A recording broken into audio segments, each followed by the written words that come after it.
What up, what up? It's Jack, aka Just a Cunt here, and today I wanted to talk about why I believe that Max Blessed Holloway, yes, Jerome himself, is the future of lightweight. Now, what do I mean by that exactly, the future?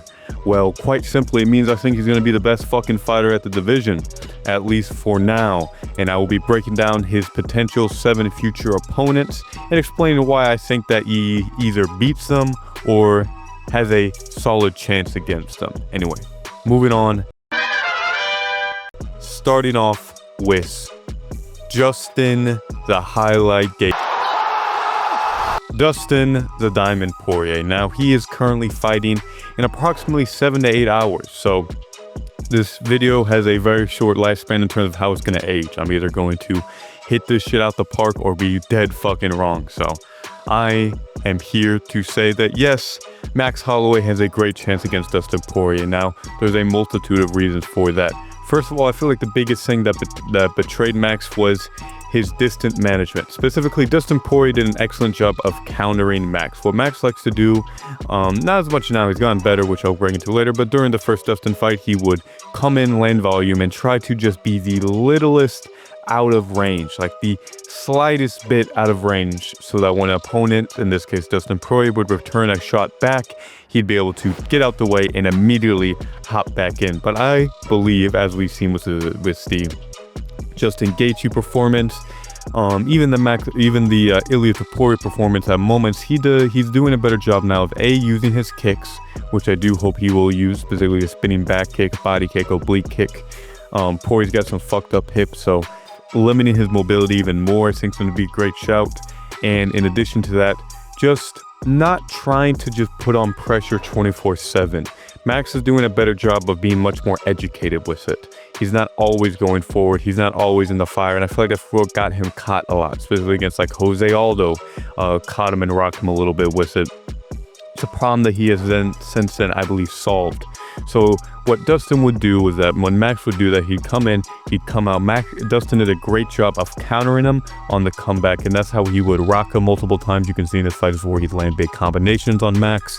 I feel Max in this fight against an older Poirier, more wore down Poirier, is going to be more okay with hopping on the outside, bouncing around, landing oblique kicks, back kicks, spinning back kicks, trying to just pepper Dustin, not land too much, and then be much more sharp. It feels like he's sitting down on his punches more. You know, before I feel like Max Holloway would need a flurry of punches to hurt someone or rock them or finish him, where against Justin, he rocked him multiple times. And don't get me wrong, Dustin has a good chin, but it's not so rock solid that I don't think that Max needs more than 1 or 2 punches to rock him. So I think what he's going to do is hang on the outside, land good body kicks, land good leg kicks, oblique kicks, spinning back kicks, just pepper him with the jab, nothing too crazy.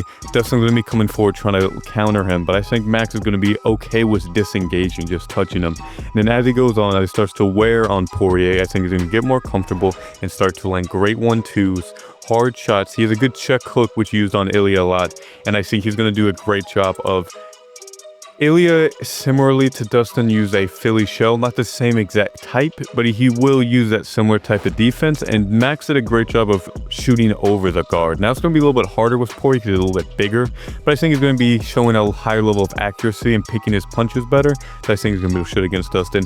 I think he's going to beat Dustin by either a dominant decision, or I think he's going to actually finish him, I'm going to say in the 3rd or 4th round, TKO along the fence. Moving on, Paddy the Baddy.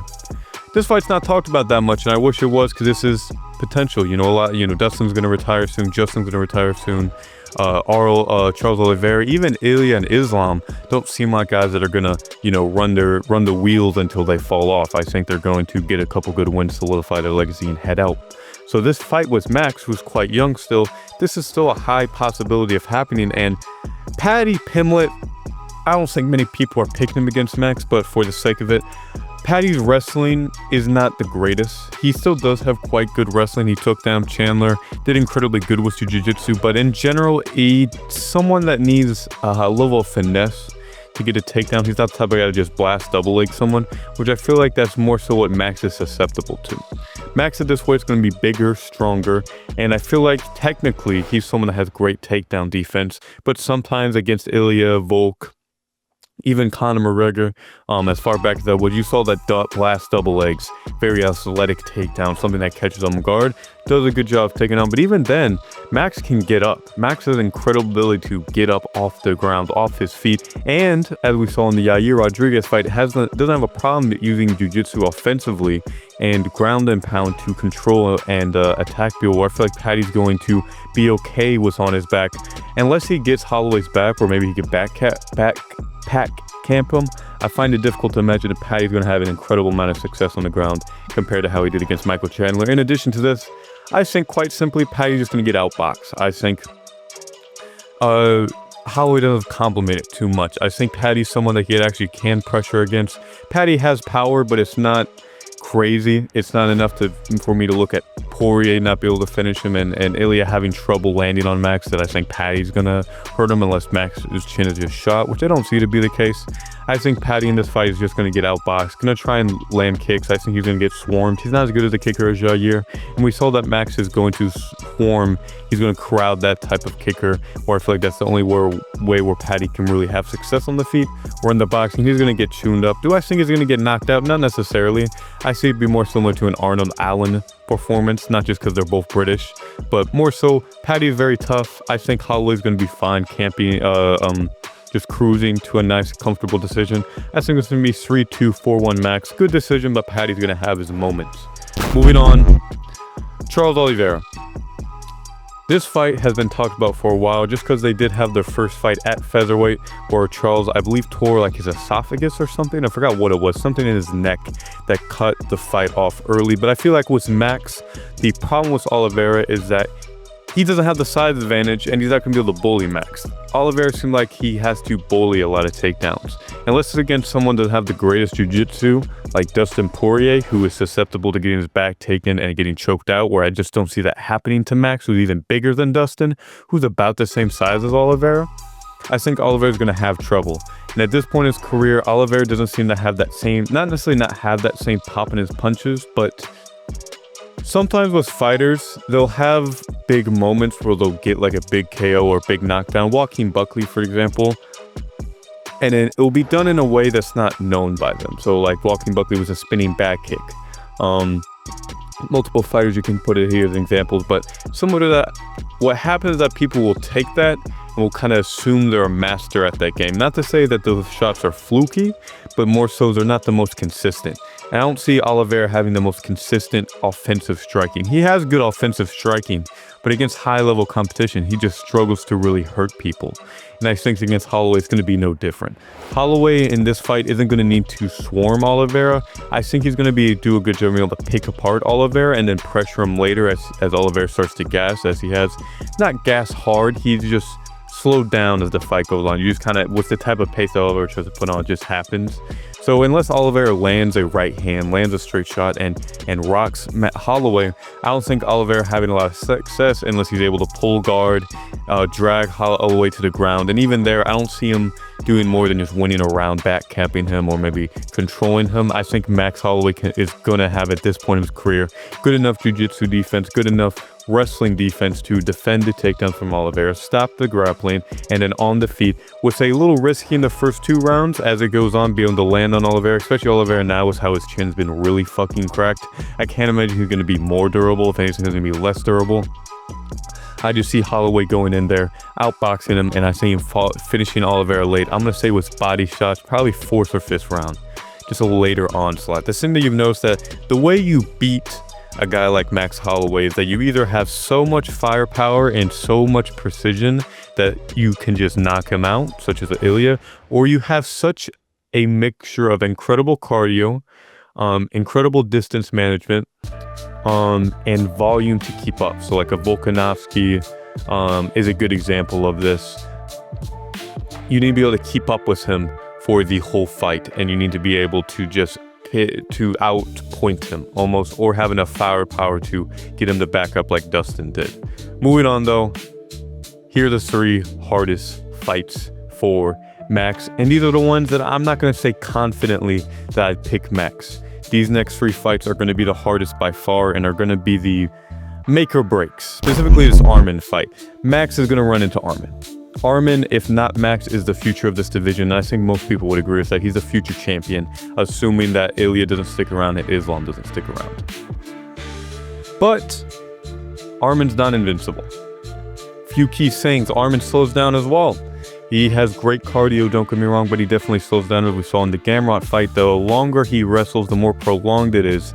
By the end of the fight, he is, at least against Gamrot, who's obviously going to offensively grapple and has incredible cardio, he seemed like he more so wanted to keep it on the feet and kind of just get out the round. He wasn't able to impose his will as well as other fighters will have been able into the past against Max.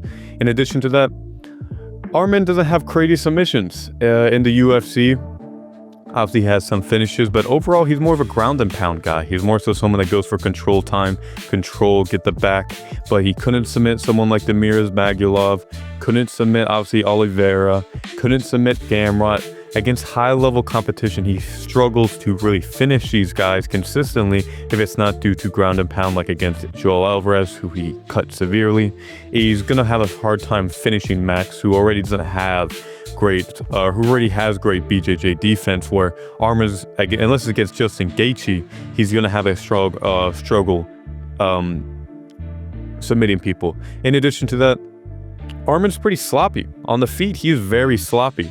His 1-2 got him caught against Joaquin Silva, I believe his name, got caught with a left hook.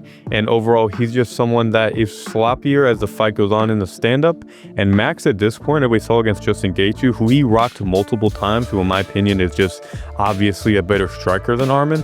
Armin's going to have to actually be scared of Holloway on the feet, which wasn't really a thing for Holloway in the past. In the past, it would be a volume thing. But in this case, against someone like Armin, where he's quite sloppy, he's not the greatest striker, he's very lazy in the boxing, he's really going to have to rely on his kicks to keep Holloway at bay, or to, mitigate damage until he's able to get a takedown. And overall, Holloway is going to, as the fight goes on, is able to build, snowball, and I think he's going to be able to put on more of a classic performance, as Armin doesn't really hit super hard. Armin, who, while yes, is physically imposing, isn't crazy fast. He's just going to be a sitting duck on the feet as the fight goes on. And I don't think he's going to finish Armin. I think he's going to struggle to do that. Armin's very tough. But I can see this being a fight where Armin wins the first round with the grappling. Second round is close. But then Holloway's just getting that momentum, just going, and is able to win a good, comfortable decision. Moving on to the big two. It's going to be a hard sell for a lot of you guys. Islam Makhachev. Now, where Armin lacks, but Islam has better boxing, just as better boxing than Armin. He has better cardio, in my opinion. Now, I don't think it's insane enough that I think he's going to be really able to overwhelm Holloway, but I think he's going to be able to consistently showcase his skills at the top level for 5 rounds. In addition to that, he has better kicks than Armin. Where I feel like Armin may be a better pure wrestler in terms of being able to shoot a blast double leg, Islam is going to have more of the tricky things that he may be able to enforce on Holloway, being someone that's bigger than Holloway or about the same size. So where do I see Holloway finding success? Well, I think he's going to have a overall kickboxing game. I think he's going to have to out tit for tat Islam and find his shots where he can get them. Particularly with Islam, with that check hook he likes to do, especially when he's being pressured. Moments like that is where Max is going to have to land a 1-2 down the pipe. Going to have to stay safe. Try to win a decision. This isn't a fight where you finish Islam. This is a fight where you survive and win a decision. Now, his takedown defense is impressive, but against Islam, it's definitely going to be tested. And I think Islam is going to be able to consistently take down Holloway. It's just whether or not Holloway is going to be able to set it on his terms, in terms of accepting a takedown, but getting into turtle, getting up, standing up, avoiding getting your back taken, trying to negate the jiu-jitsu of Islam, where I feel like Islam has better jiu-jitsu than Armin in the sense of he's much better at taking your back and stealing it for the round. He's better at using the Kimura to keep you down. He's better at using submissions to hold position. This is something where Max is going to have to struggle, where even if he's going to be able to defend a submission from Islam, he is still going to have to give up position to do so, where Islam just going to camp him for the round and knock off rounds. Now, at the same time, looking at his fight with Volkanovski, I still think that if Max Holloway is able to mitigate damage on the ground as the fight goes on, I think he makes this a very close kickboxing match. I think Islam is going to be someone that is more tailored to staying on the feet at moments if it best fits him. He's not going to force a takedown if it's a bad option. I think while this fight definitely doesn't swing Holloway's way 100% of the time, I think this fight is much closer than people would like to give it. And I think Holloway actually has a very solid chance of beating someone like Islam, and I'd give him a solid 40% chance, but in my opinion, I don't see Islam staying at 155. He may not even come back if he wins at 170. He may just stay there for the rest of his career and then retire. But if he were to come back, say if he lost to JDM, he beat Ilia, Islam, or Max at this point solidifying himself as the next contender, and Islam wants to, continue his legacy and try to, push forward. That's really the only hypothetical I see happening. But speaking of the devil, Ilia Topuria. First off, pray, because he is not able to get caught this fight. He can get caught, but he has to really fucking avoid it for 5 rounds. Now, that first fight was very competitive, and you could argue it was 2-1 Max going into it. You can say it was 2-1 Ilia, you can say it was 3-0 Max. 3-0 is a very competitive, very good showing from both fighters, but the problem was that Max did his best work almost playing into the fire, because Ilia is someone that can be overwhelmed. He's a sniper. He's someone that wants to land that big punch. He has great volume, don't get me wrong, but it's not his A game, and he can be overwhelmed if he can't catch you on a counter, such as against Bryce Mitchell. Until he caught Bryce Mitchell and choked him out, he did have troubles at moments where Bryce would just land volume on the feet. Now, it's gonna have a lot of what ifs. This is going to say, does Max have a better chin at 155 and has it recuperated? Is he, can he take more damage? I believe so. What Max would then need to do is also implement much more kicks. Distant management kicks. Stay off the fence. Stay in the center. Stay where Ilia has to plant and throw, but you can just back up. Don't try to finish Max, or don't try to finish Ilia, or at least until the later rounds where Ilia may slow down a little bit. But even shown in the Josh Emmett fight, he doesn't just gas. He may slow down a little bit, may not be as good as he was in round 1 or 2, but he's going to slow down a little bit, but that's assuming that he doesn't land as many calf kicks. But Max, I think what he's going to do is need to really hit hard on that oblique kick, sit down on kicks more, land a spinning body kick, and just stay off the fence at all costs. Try to rotate, stay back, stay smart. Don't try to trade with Ilia. As soon as you get into those pockets exchanges, whether it's on the fence, whether it's in the open, it doesn't matter. Ilia is going to win those, and he has the type of precision and power to put you out at any moment. So against Ilia, he needs to stay smart, use better distant management, use kicks, and just stay off the fence. And I think he has a very solid chance of winning, and he has to pray that Ilia just doesn't land that one shot that cuts the night short. But nonetheless, I hope you guys enjoyed this. Hope you guys had fun. Wanted to release a quick little update before the fight gets on. I figured put my reputation on the line a little bit. You know what I mean? Say that Max is going to be the future. He may get knocked out by Poirier, and you could just ignore this whole video. Anyway, I hope you guys enjoyed it. Hope you guys had fun, and yeah, have a good one.